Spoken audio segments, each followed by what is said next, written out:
My heart raced as 2 a.m. drew near.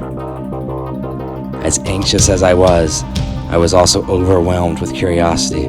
That's why, as the moment approached, I waited in the lantern room. The blinding lantern was currently pulsing on for 2 seconds and then off for 8 seconds per its normal function. I trusted that the machine would come to life. I had seen it consistently do so night after night. I caught my breath as suddenly the cables disappearing into the floor grew taut. I was too high up to hear the machine start, but the 5 cables started to slowly move and come to life, causing the pieces of the metal apparatus above to slide every which way.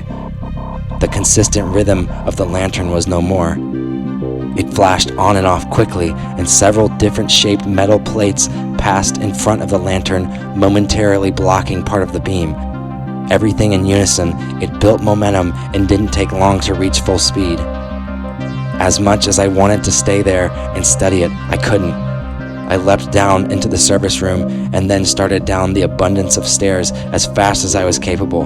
I hustled out to the pier and looked out to sea. It was a cloudy night and the moon was dim. There was heavy fog on the waves. I couldn't see far due to the fog, but through the fog, the lantern's message was reaching. I started to see the 7-second cycle. The beam turned off and on many times per cycle.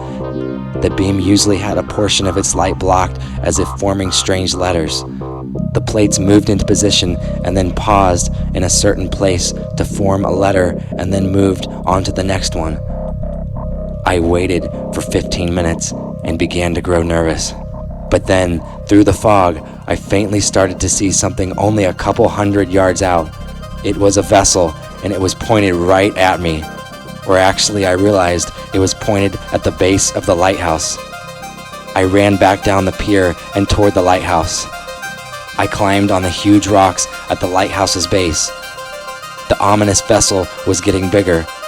It was now close enough for me to hear the wind ripping in its mainsail, a mainsail which had the marking X789X. The vessel was now less than 30 yards out.